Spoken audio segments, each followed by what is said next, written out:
Le secteur acéricole québécois est en pleine croissance. Nos produits de l'érable ont la cote ici comme à l'international et pour permettre au Québec de répondre à cette demande grandissante, le gouvernement veut accroître l'accès aux terres publiques à l'industrie. Vanessa Limoges a plus de détails.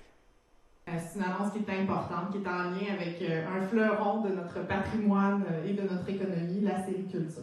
C'est dans une érablière de Saint-Eugène-de-Ladrière que la ministre des Ressources naturelles et des Forêts a dévoilé ce matin le plan du gouvernement pour développer l'acériculture en forêt publique. Et on souhaite développer, offrir de la prévisibilité à moyen, court et long terme aux acériculteurs. C'est ce signal-là avec le plan d'action et le plan directeur ministériel qu'on envoie.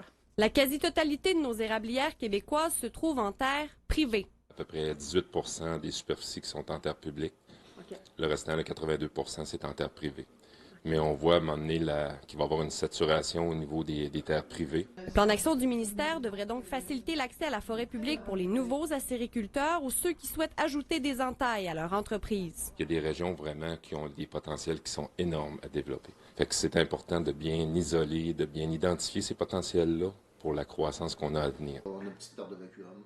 Simon et David Thériault travaillent sur l'érablière familiale à Saint-Eugène-de-Ladrière depuis 20 ans. L'an prochain, ils démarreront leur propre entreprise en acériculture sur des terres publiques. On a été tirés au sort, donc on a été chanceux. Le ministère leur a attribué 20 000 entailles. Ça donne une bonne chance pour partir parce que les frais d'installation sont quand même très élevés. Louer des terres publiques est beaucoup plus accessible pour les nouveaux producteurs que d'acheter des terres privées. Les terres valent tellement cher, des terres vierges, des érablières vierges qui sont pas exploitées en ce moment, ça coûte une fortune. Donc, on n'est pas capable, en tant que relève, si on n'a pas déjà un gros support financier, d'acheter la terre et de l'installer. Il faut trouver des alternatives. Ces alternatives-là, ça passe aussi par les terres publiques. Ça diminue énormément les coûts d'exploitation. On est capable, après ça, d'avoir des entreprises rentables où on peut employer des gens, faire vivre des gens, des familles au complet.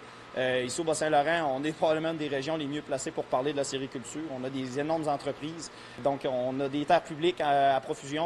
On a beaucoup de territoires à exploiter encore. Alors que les ventes et les exportations de sirop d'érable sont en hausse, les producteurs acéricoles prévoient qu'il faudra ajouter environ 120 millions d'entailles au Québec. De démarrer des entreprises avec un potentiel d'un nombre d'entailles comme 20 000, 25 000 entailles, c'est sur les terres publiques qu'on les identifie, ces potentiels-là. Vanessa Limoges, TVA Nouvelles, Saint-Eugène-de-Ladrière.